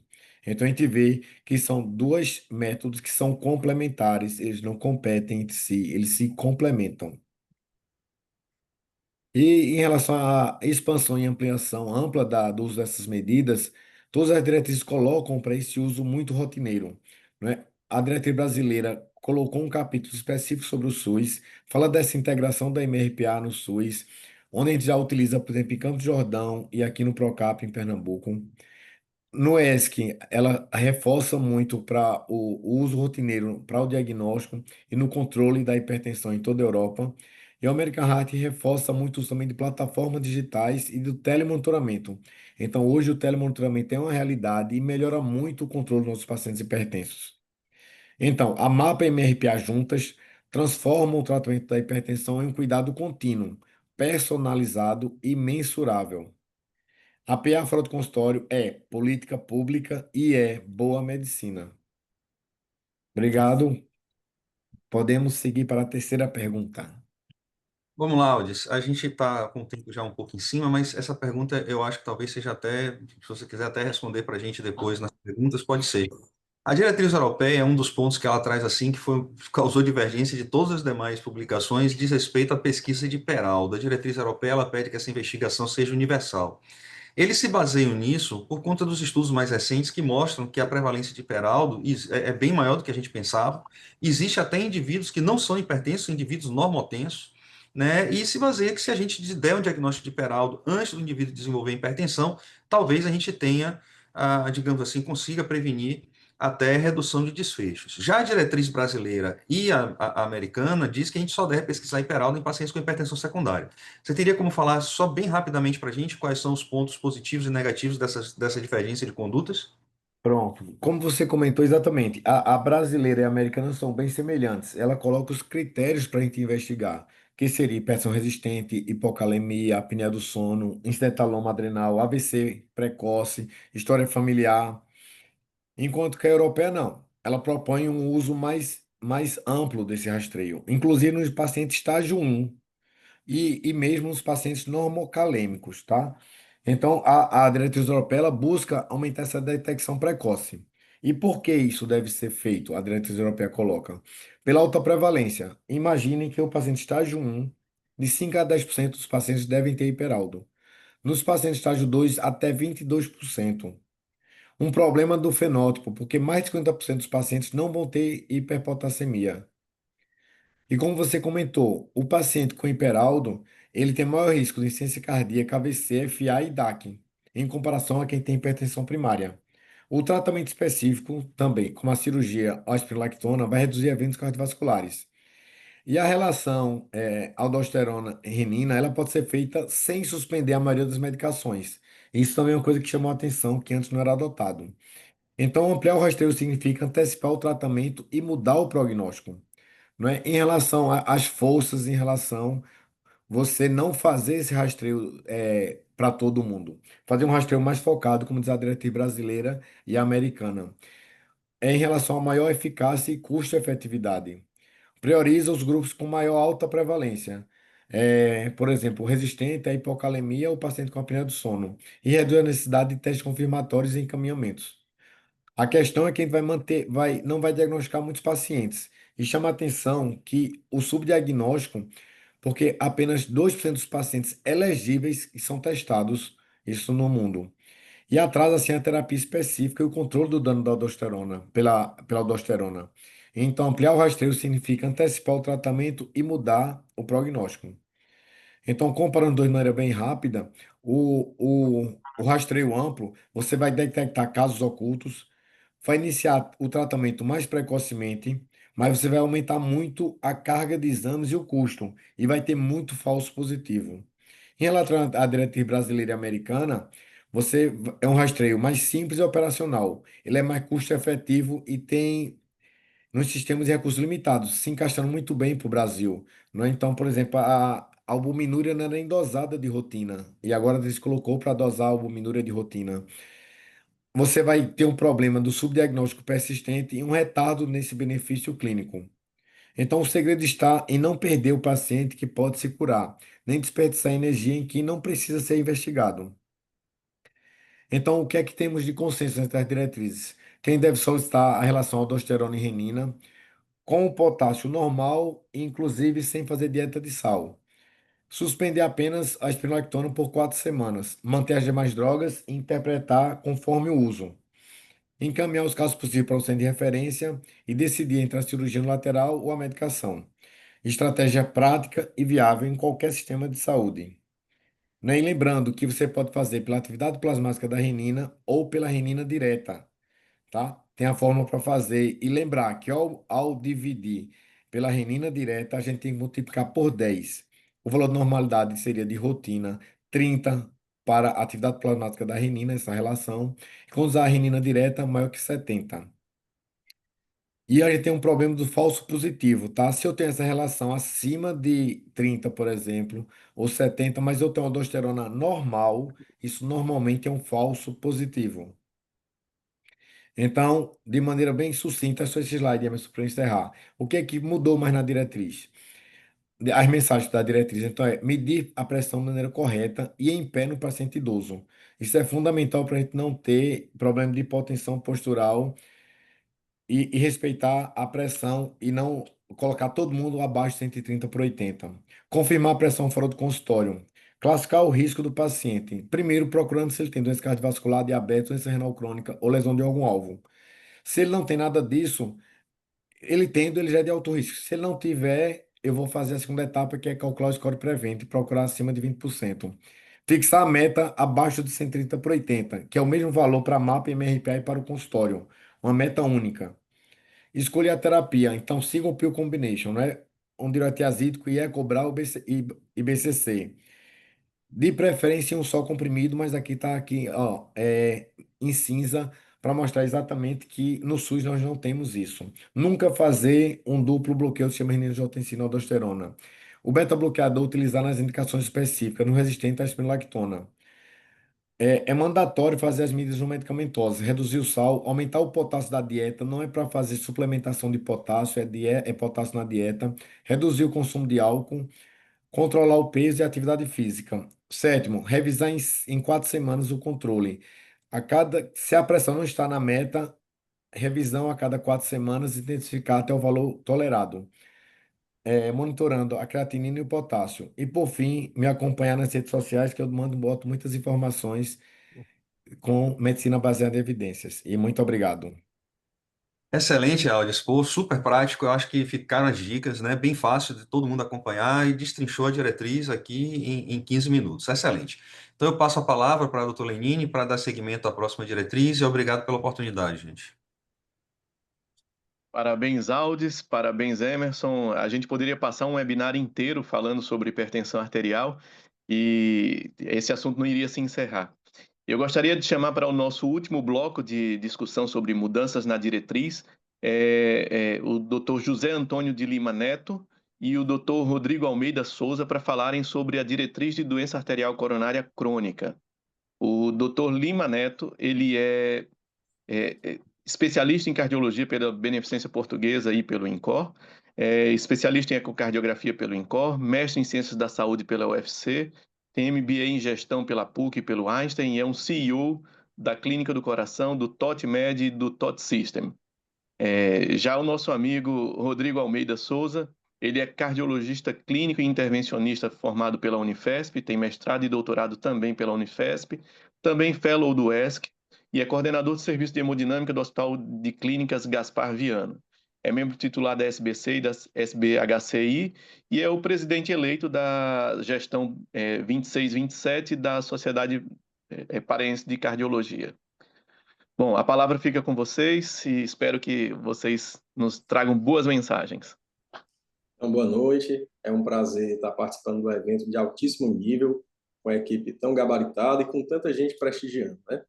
E a gente vai falar sobre a diretriz de síndromes coronarianas crônicas, né? Nós vamos perguntar aqui o Dr. Rodrigo, né? A gente vai fazer aqui a primeira pergunta, né? E a gente sabe que as doenças cardíacas são as principais causas de morte no mundo. E no cenário da doença coronariana crônica, né? Ela é o grande responsável pela morbidade e mortalidade no meio das doenças cardiovasculares. E hoje, pela a diretriz 2025, faz um grande enfoque, que a gente tem que ver como a doença coronariana crônica como um espectro, desde pacientes que são assintomáticos até um espectro de pacientes que têm crises recorrentes, agudizações. E aí existe um desafio no diagnóstico desses pacientes, né? Porque muitos desses pacientes que têm a doença coronariana crônica, eles são assintomáticos. E a gente tem que ficar atento até pequenos sinais clínicos, né? Como a presença do halo corneano, que na diretriz enfatiza muito isso, presença de xantomas cutâneos, presença do sinal de Frank, mas apenas esses sinais clínicos são limitados. Então a gente precisa saber de forma coerente, plausível, qual o método diagnóstico a gente vai lançar a mão para ter um diagnóstico mais preciso, qual o perfil desse paciente a gente vai utilizar um método. E nesse cenário da diretriz 2025, eu queria a gente debater muito qual é o papel hoje do teste ergométrico, será que ele vai ser mais afastado? Como é que está a questão da utilização do score de cálcio coronariano? E como é que está a questão da utilização da angio-TC de coronárias? Cada vez vem ganhando mais espaço. Bom, muito boa noite a todos. Obrigado aí, Lima, pela pergunta. Queria agradecer também à Sociedade Norte-Nordeste de Cardiologia pela lembrança do meu nome. Vou compartilhar a tela aqui para a gente começar a explanação sobre esse tópico da síndrome coronariana crônica, né? A gente traz aí os principais destaques dessa diretriz. E eu queria começar comentando justamente em relação... eu ia falar sobre a evolução silenciosa da doença coronariana, é importante que o Lima chamou a atenção para isso, da gente considerar ela como um espectro, né? E não só apenas no momento de agudização. Então, ele já citou isso, eu quero reforçar esse conceito, que vem muito forte nessa diretriz e que a gente precisa ficar atento. E, obviamente, não só de uma anamnese detalhada, do exame físico detalhado, mas também de alguns exames que a gente lança a mão, né, no nosso dia a dia. E o teste ergométrico, sim, continua sendo um método de muita relevância, né, clínica, capaz de diagnosticar ou até de afastar numa doença coronariana, em especial quando outro tipo de método não está disponível, porque ele é um tipo de exame de fácil acesso, de grande disponibilidade, de baixo custo, porém ele precisa ser bem usado. Então, quando ele bem realizado, quando ele bem utilizado, é sim uma ferramenta muito válida. Então, vai servir aí para auxiliar, confirmar ou descartar essa doença arterial coronária, né? Serve para estratificação de risco, então a gente avaliar as variáveis eletrocardiográficas, clínicas, hemodinâmicas durante o exame, e não só para isso, mas para que tenhamos as informações necessárias para a prescrição de exercícios, né? Aí muitas das vezes os nossos pacientes precisam realizar a reabilitação cardiovascular, nós precisamos identificar quais são os seus limiares isquêmicos para fazer essa reabilitação de uma forma mais adequada, e que o exercício físico que nós todo santo dia recomendamos que os nossos pacientes façam, sejam realizados de forma segura. Então é bastante importante esse exame. O que a gente percebe é que ele começou a ser desvalorizado, porque começou a ser realizado de uma forma não adequada e perdeu um pouco do seu brilho. Mas a gente precisa resgatar que é, assim, um exame muito importante no nosso dia a dia. E aí, temos algumas limitações, sim, relacionado a ele, mas a gente indica, em especial aqui, quando a gente precisa avaliar a tolerância do exercício, sintomas, presença de arritmias e respostas da pressão e estratificação de risco no nosso paciente, um classe 1, com nível de evidência C, e ele pode ali, classe 2B, pode ser considerado como alternativa aí na confirmação ou para descartar doença arterial coronária. Isso quando, por exemplo, nos interiores aí, que outros métodos não estão disponíveis, aí sim o teste ergométrico ganha uma importância maior. Porém, temos algumas limitações, ele não é recomendado quando o paciente apresenta no seu eletro basal uma depressão de segmento ST acima de 1 milímetro, quando tem um bloqueio de ramo esquerdo, realmente torna muito difícil a sua interpretação, e quando esse paciente está em uso de digitálicos, aí ele passa a ser totalmente proscrito, né? Então, nesses casos, o teste ergométrico não é indicado. E aí a gente segue na questão dos exames complementares, falando um pouco do score vamos falar do score de cálcio coronário. Mas antes disso, eu queria relatar aqui a questão do teste ergométrico ainda, falando dele como um preditor de prognóstico. Então, a gente sabe que na avaliação da capacidade funcional, essa medida em METs, que são equivalentes metabólicos, ela é bastante significativa e tem capacidade prognóstica. Naqueles pacientes com METs abaixo de 5, esses pacientes são de alto risco. Então, em homens, aumenta em 4 a 4 vezes e meia a possibilidade de eventos em 6 anos, e nas mulheres o risco aumenta em 3 vezes. E quando esse paciente apresenta uma capacidade funcional em METs acima de 10, esse prognóstico dele muda completamente, passa a ser excelente, e isso independente de qualquer outro fator de risco. Então, esse é um ponto importante que a gente precisava ressaltar aqui. E aí, passando para o score de cálcio coronariano, de suma importância, é um exame que, infelizmente, ainda é pouco utilizado, mas tem uma explicação lógica, né? Não está no rol da ANS, os convênios, de uma forma geral, não pagam se você solicitar score de cálcio coronariano, não vai ser realizado, não vai ser autorizado, né? O paciente pode até realizar, mas vejam, um score de cálcio coronariano igual a 0 tem um excelente prognóstico nesse paciente nos próximos 5 a 10 anos e permite até uma desintensificação da terapia, em alguns casos selecionados. Então, você vai ter um pouquinho mais de calma com relação a esse paciente. Porém, naquele paciente mesmo assintomático, mas que tem um score de cálcio coronário acima de 100 ou acima de 400, quando ele está acima de 100, você já o reclassifica para um paciente de alto risco, né? E quando ele tem acima de 400, já o reclassifica para um paciente de muito alto risco cardiovascular, e isso exige aí uma série de medidas de prevenção, né? As metas lipídicas passam a ser mais rigorosas, então a gente viu anteriormente aí quais são as metas atuais baseadas no risco cardiovascular, então a gente passa a adotar mesmo para aquele paciente que não teve nenhum tipo de evento prévio, né? Até como uma forma de prevenção. Obviamente, esse exame também tem as suas indicações e limitações. Ele serve para os pacientes assintomáticos de risco moderado, serve para refinamento da estratificação, como nós falamos anteriormente, e para definição se vai iniciar a estatina na prevenção primária ou não. Então, aqueles pacientes que são reclassificados de alto e muito alto risco, nós sim precisamos iniciar a estatina, e às vezes estatinas em altas potências. E também para detecção precoce de DAC subclínica, aquele paciente que você está acompanhando e tem um histórico familiar, tem algo que te chama a atenção, vamos lançar mão desse método, né? Porém, tem algumas limitações, ele não avalia grau de estenose, então estenose luminar, obstrução funcional, ele não vai ser avaliada por essa metodologia, não detecta placas não calcificadas, e aí vem um grande X relacionado a essa metodologia, porque são justamente essas placas que são as chamadas placas vulneráveis, são aquelas que realmente são responsáveis pela maior parte das síndromes coronarianas agudas. Então, tem algo que essa metodologia não consegue alcançar.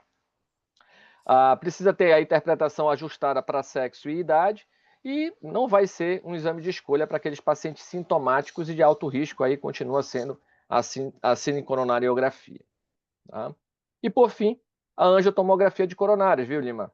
Aqui sim, nós vamos fazer uma avaliação anatômica mais detalhada, nós vamos fazer a luminografia com contraste, vamos avaliar o grau de estenose, né? Vamos avaliar como essa placa está, qual é a composição dessa placa, né? Porque isso nos ajuda a fazer estratificação de risco melhorada, a identificar quais as placas vulneráveis, né?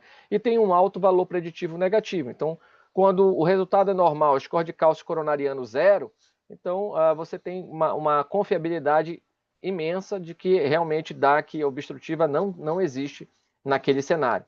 Então, é sim um exame de muita valia nos nossos dias de hoje, sendo aí primeira escolha em muitos cenários, quando não do paciente de alto risco, né? E as suas indicações principais seriam essas: investigação de doença arterial coronária em pacientes com suspeita de síndrome coronariana crônica, na estratificação de risco em DAC estável, na avaliação de pacientes renais crônicos. E aqui tem uma ressalva com relação à função renal pelo uso do contraste. Aqueles pacientes que são renais crônicos, mas ainda não evoluíram para a diálise, podem ter, sim, um risco aumentado de nefrotoxicidade induzida pelo contraste, e aí até, muitas vezes, empurrá-lo para uma hemodiálise. Tem uma outra limitação relacionada ao excesso de calcificação. Então, quando o score de cálcio coronariano for muito elevado, isso vai dificultar a visualização do lumen, e a estimativa do grau de estenose passa, muitas vezes, ficar superestimada, e acaba levando esse paciente a ter que fazer um cateterismo cardíaco, uma cinecoronariografia, para fazer o diagnóstico final, né? Então, naqueles pacientes com score de cálcio muito elevado, ela passa a ter limitação. E também para avaliação funcional, porque ela avalia primariamente a anatomia, né? Não faz uma avaliação de isquemia funcional, né? Que é o principal objetivo dos testes de estresse, mas existem tecnologias hoje, como a FFR virtual ou a IFR, que é um cálculo realizado por algoritmos já na angiotomografia, que tem ganhado força. Muitos equipamentos hoje já estão vindo com essa tecnologia atrelada, os mais modernos, e existe aí uma correlação muito interessante com os exames de FFR que a gente realiza na sala de hemodinâmica. Então, pode ser algo de opção num futuro próximo aí. Lima, devolvo para você, meu amigo. Muito bom. Então, agora vamos passar para a segunda questão, né? E já que a gente está falando do diagnóstico da doença coronariana, uma das drogas mais utilizadas na DAC crônica é o AS. Então, a gente sabe que o AS ele é um inibidor irreversível, né, da COX e, consequentemente, do tromboxano A2. A gente utiliza na dose de 75 a 100 miligramas por dia e tem vários benefícios comprovados em termos de redução de mortalidade e evento cardiovascular na DAC crônica, chegando a reduzir até 21% a mortalidade em pacientes que já tiveram infarto.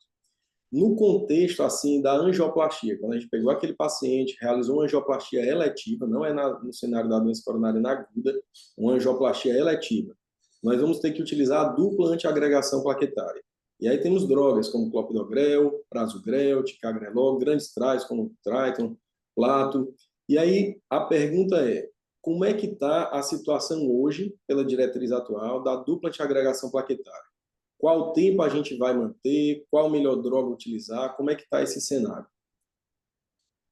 Isso realmente é uma pergunta muito importante, muito pertinente, porque sim, a gente tem evoluído nesse cenário da dupla antiagregação ao longo do tempo, né?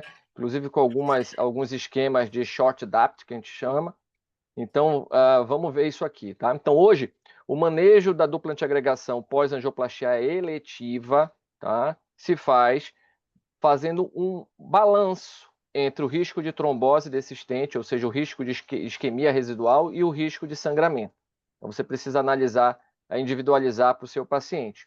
Mas de praxe você vai usar o ácido acetil salicílico e, pela diretriz, o clopidogrel passa a ser essa molécula com melhor perfil de segurança, porque diminui justamente o risco de sangramento nesses pacientes.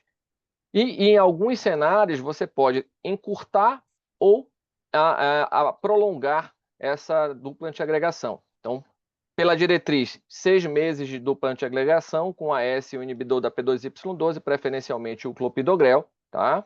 Porém, em algumas situações do paciente com mais alto risco de sangramento, como idosos frágeis, um histórico de sangramento, anticoagulação, naqueles pacientes que têm uma fibrilação atrial, então você pode fazer uma redução da dupla antiagregação para 3 meses.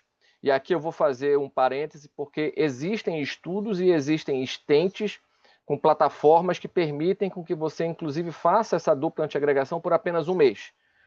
Em alguns cenários em que, por exemplo, um paciente que tem uma neoplasia, que precisa fazer uma cirurgia e que descobre uma doença coronariana antes, ele pode ser tratado, se for possível ele aguardar mais 30 dias, pode ser tratado com uma dessas plataformas mais modernas e você fazer a dupla antiagregação por apenas 1 mês e retirar a medicação após para uma cirurgia como esse caso de uma neoplasia. Mas naqueles pacientes que têm muito alto risco isquêmico, aí a gente vai para o outro lado do espectro, como, por exemplo, aqueles pacientes que tiveram algum tipo de complicação durante o procedimento, uma trombose hiperaguda, uma dissecção, tem múltiplas lesões, é um paciente com diabetes já com alto grau de avançado, com complicações. Nesse paciente que tem um risco maior de isquemia, você sim pode pesar um pouco mais a mão e até levá-lo a 12 meses ou até mais de 12 meses com a dupla antiagregação. Então, o recado maior aqui a gente precisa individualizar o cenário sempre pesando o risco e benefício de hemorragia e de isquemia. Você fazendo isso no seu dia a dia, você vai estar acertando na maioria das vezes, e o ticagrelol e o prasugrel acabam ficando reservados para uma síndrome coronariana aguda, exceto aí naquelas situações de um paciente de muito mais alto risco, aí sim você pode até optar por uma dessas medicações. Isso tem até uma influência com relação ao custo, né? Porque essas moléculas são muito mais caras do que o nosso clopidogrel. Uma outra ressalva é que o clopidogrel existe sim aquela questão da resistência ao uso dele, e a priori a gente deveria fazer o teste plaquetário para ver se o paciente é ou não respondedor, né? Porém, isso não é um teste amplamente disponível, o que dificulta bastante a gente aplicar isso no dia a dia, e a gente tem uma segurança muito grande de utilizá-lo nesse cenário do paciente crônico eletivo, tá bom? Muito bem. Vamos agora aqui para a nossa terceira pergunta, última pergunta. Então, a gente tem paciente que tem DAC crônica, observou que tem lesão já ou uniarterial, multiarterial, e aí vem a pergunta, quando abordar, qual paciente abordar? E tem uma pergunta-chave que é, devemos manter o tratamento clínico otimizado? Devemos realizar uma angioplastia, uma revascularização percutânea ou cirúrgica? Então, hoje a gente tem um grande avanço no arsenal terapêutico clínico, tem grandes trials buscando cada vez mais aprofundar, refinar a resposta dessa pergunta. Então, nessa nova diretriz, quando a gente deve indicar uma angioplastia com stent ou uma cirurgia de revascularização miocárdica, né? A cirurgia convencional? Maravilha. Bom, perfeita a sua colocação em relação ao tratamento médico otimizado. Isso é a base do tratamento para doença coronária crônica, né? Então, a gente parte do pressuposto que esse paciente já está muito bem tratado, com as doses máximas toleradas para ele, e aí, a partir daí, caso ele mantenha sintomatologia, ou que você tenha algum critério de pior prognóstico, você pode sim partir para uma revascularização miocárdica, né? Então, ela vai ser muito pontual e seletiva, né? E você precisa avaliar se vai trazer uma redução de eventos cardiovasculares maiores para esse paciente, então, principalmente naqueles pacientes de um risco anatômico e clínico maior, e se vai oferecer alívio de sintomas, né? Que muitas vezes aquele paciente já está com todas as medicações antianginosas possíveis nas doses máximas toleradas, e às vezes ele continua tendo a angina que o limita no seu dia a dia, e você quer oferecer algo mais para esse paciente. Então, naqueles casos em que o paciente tem uma doença de tronco de coronária esquerda, naquele paciente que é multiarterial, especialmente os multiarteriais complexos com diabetes, naquela doença arterial coronária com disfunção ventricular esquerda e viabilidade miocárdica demonstrada. E aqui é um ponto bem interessante que a gente vai falar mais adiante sobre essa questão da viabilidade que foi bem explorada também nessa diretriz. E aí, como fazer a decisão, né, entre uma revascularização cirúrgica e uma revascularização percutânea, né? Então, os pacientes que apresentam maior complexidade normalmente vão ser indicados aí para uma cirurgia de revascularização miocárdica, né? Então, baseado na complexidade anatômica, um score de sintaxe baixo, de até 22, favorece muito a intervenção coronariana. Naquele indivíduo com um risco intermediário, um score intermediário de 23 a 32, você pode tentar individualizar essa decisão, mas pende um pouco mais para a cirurgia. E naqueles de alto score, acima de 33, a cirurgia ainda oferece melhores resultados a longo prazo, mas existem aqueles casos, por exemplo, em aorta em porcelana, leito distal muito fino, leito distal com doença, em que a cirurgia também não é possível, e aí sim você também pode lançar mão de uma intervenção percutânea. Tá? Naqueles pacientes que têm diabetes, com doença multiarterial, eles vão se beneficiar mais da cirurgia de revascularização, além, aí, novamente, aquele paciente de alto risco, a gente traz para a intervenção coronariana. E, por fim, a viabilidade, né? Então, quando você tem lesões isoladas não complexas no tronco da coronária esquerda, né, ou seja, um sintaxe abaixo de 22, você pode optar sim por tratar esse tronco de coronária esquerda por intervenção percutânea, mas se tiver lesões complexas, aí a cirurgia acaba se saindo melhor, né? Então, a revascularização ela precisa ser encarada como um tratamento que salva vidas, que melhora a qualidade de vida, porém, em pacientes muito selecionados. Essa questão da viabilidade miocárdica, que muito se discutiu, saíram uma série de estudos que mudaram um pouco o nosso entendimento.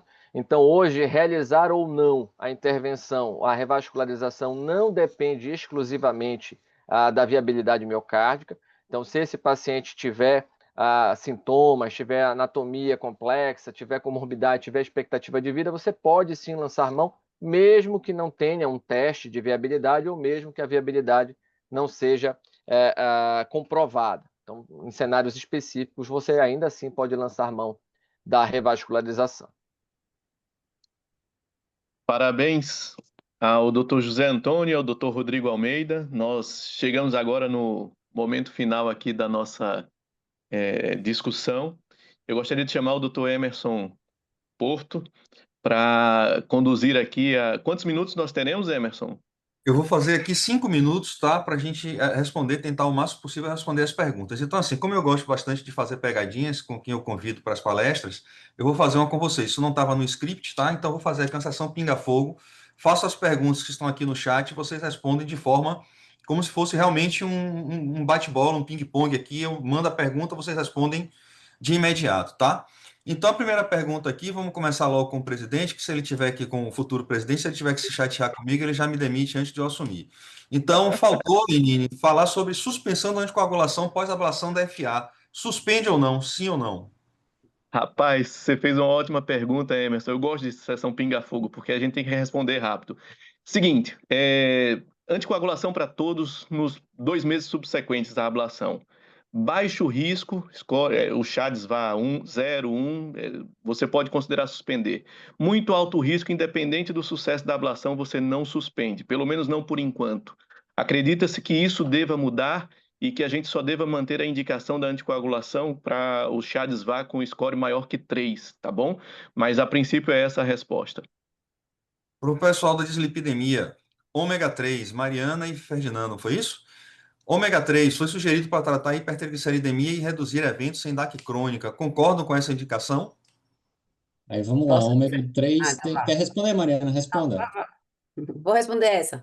Então, Responda. o ômega 3, essa recomendação, ela está baseada no estudo REDUCE-IT, né, que usou uma forma purificada de ômega 3, chamada EPA, em doses altas de 4 gramas dia, que não está disponível no Brasil, e em pacientes com risco cardiovascular alto e diabetes, já em uso de estatina, mostrou redução de desfecho, tá? Já existe um outro estudo que não usou essa mesma forma, usou a EPA com a DHA e que não demonstrou o mesmo resultado, por isso o conflito aí de informação. Então, na diretriz brasileira, a recomendação é a seguinte: podemos considerar, tá? Não é obrigatório, é considerar, é condicionar o uso do ômega 3 em pacientes com triglicéridos acima de 150 e abaixo de 500, que tenham risco cardiovascular aumentado já em uso de estatina.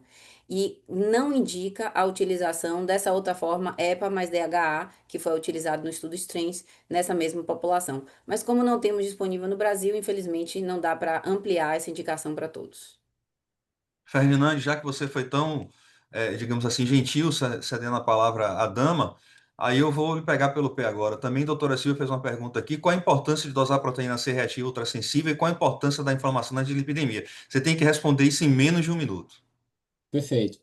Inflamação, muito importante. Dosagem PCR agrega pouco em relação aos scores que a gente já tem, mas se você tem um PCR ultrassensível maior que 2, considere isso como um fator de risco a mais. Drogas boas para reduzir PCR pensando em risco cardiovascular: estatina, ácido bempedóico, análogo de GLP-1. Essas drogas reduzem PCR e têm redução de eventos cardiovasculares associadas. Foi. Oh, excelente, muito bom. Aldis, pegar para você aqui. Tem uma pergunta aqui: qual o papel ainda existe algum papel da fundoscopia no paciente hipertenso? Ah, Emerson, excelente pergunta e eu acho que aumentou as indicações do fundo de olho, tá? Isso é fundamental. Vamos pensar onde é que ele muda a conduta. Na crise hipertensiva, se tiver papiledema, isso é uma emergência hipertensiva. O paciente grave, hipertenso mais severo e diabético, principalmente, tem que ter fundo de olho anual, devido à retinopatia hipertensiva e, se for diabetes, neuropatia diabética. E a diretriz brasileira botou uma novidade que foi fundo de olho para o pré-hipertenso, tá? Porque se o cara é pré-hipertenso, não tem outra lesão de algum alvo, você faz o fundo de olho e ele tem alterações, né, patológicas que configuram lesão de algum alvo, então você vai dizer que é um hipertenso com lesão de algum alvo, vai indicar tratamento e a meta dele é abaixo de 130 por 80. Então seriam essas principais indicações do fundo de olho. E agora, como lesão de algum alvo no pré-hipertenso. Ótimo. Cláudio das Vias fez uma pergunta aqui muito boa, mas eu não estou conseguindo entender bem a pergunta direito e um pouco longa. Então eu vou tentar ver se ele me manda uma mensagem aqui no privado para ver se eu faço essa última pergunta, mas passo logo para Lima Neto e o doutor Rodrigo. Uma pergunta aqui que também achei interessante, da doutora Kelly. Alcançar a frequência submáxima é suficiente para excluir isquemia? E a avaliação do MET? Pronto, então o teste ergométrico é uma ferramenta, como o Rodrigo falou, é de fácil acesso, né? Muito utilizado no dia a dia, simples, e somente a frequência submáxima não dá para garantir que não tem isquemia. Até mesmo na prática clínica diária a gente vê isso. Então, o teste ergométrico bem feito, a gente tem que buscar alcançar a frequência cardíaca máxima, porque é onde a gente vai avaliar melhor o comportamento da pressão, a presença de arritmias, e a gente vai atingir uma capacidade, um gasto em METs maior. Quando o paciente tem um gasto mais do que 10 METs, né, o prognóstico dele é muito bom. E esse paciente que não consegue, mal atinge a frequência submáxima e tem abaixo de 5 METs, o prognóstico é um prognóstico pior, mais reservado, né? Ótimo. Eu vou encerrar aqui com uma pergunta de Roberto Dutra que eu achei muito interessante, né? Quando indicar antiagregação plaquetária para vocês mesmos, para a dupla, tá? Quando indicar antiagregação plaquetária em prevenção primária de DAC? Eu acho que isso é uma pergunta bem interessante, até por tempo atrás a gente não estava indicando, mas parece que já tem alguns subgrupos de pacientes, como aqueles que têm score de cálcio muito elevado, acima de 800, já indicar. Eu queria saber a opinião de vocês. Isso realmente é prevenção primária, já que o indivíduo tem DAC, né, por definição? Aí a gente está falando de prevenção primária de um evento agudo, né? Mas ele já tem a doença realmente estabelecida e isso tem mudado recentemente. Houve um período aí que a gente estava evitando de fazer esse tipo de prevenção primária, especialmente em pacientes acima de 65 anos, porque aumentava risco de sangramento, especialmente gastrointestinal. Mas isso tem mudado, né? Especialmente nos pacientes de mais alto risco. A gente está revendo isso aí e muito provavelmente a gente vai voltar a indicar para esses pacientes na prevenção primária. Ótimo. Deixa eu lhe fazer a última pergunta. Cláudio me mandou aqui, que eu não queria deixar essa pergunta passar. Ele quer saber o papel do teste, como é que vocês encaram o papel do teste ergométrico em pacientes com baixa ou intermediária probabilidade de doença coronariana. Existe algum papel para esse teste de esforço nesse perfil de paciente? Ó, assim, paciente com baixa probabilidade pré-teste de DAC, né, aumenta a chance de falsos positivos e a realização de exames com custo a mais para o paciente. Então, tem primeiro essa percepção. Só que no cenário também a gente tem que ver que o teste ergométrico avalia outros fatores, como a capacidade funcional, capacidade de exercício, liberar para atividade física, né? Então, fazer só por fazer o teste ergométrico, como só um check-up, pensando em DAC, ele não é recomendado. Perfeito. Olha, foi um dos eventos mais interessantes que eu pude participar, sabe? Eu acho que esse modelo da gente estar interagindo entre a gente foi muito legal. Pelo menos eu achei um aprendizado bem positivo. E eu gostaria muito de agradecer a vocês o tempo que vocês cederam para a gente. Para mim foi uma honra estar aqui entre vocês. Aprendi bastante. Essa é uma chance que eu tive realmente de aprender em tão pouco tempo. Então, muito obrigado aos palestrantes, aos debatedores também que foram brilhantes. E eu passo a palavra para o Dr. Lenine para ele fazer o encerramento do evento, tá? Muito obrigado de coração. Um abraço em todos. Meus amigos, eu encerro esse evento dizendo eu quero mais, tá? Obrigado pela presença de todos vocês. Manter uma audiência de mais de 200 participantes numa atividade nesse horário durante a semana é realmente um privilégio para todos nós, um prazer para todos nós, tá bom? Então, muito obrigado pela presença de todos e encontro vocês nas próximas atividades científicas. Grande abraço a todos. Valeu, gente. Boa noite. Boa Boa noite. noite. Boa noite.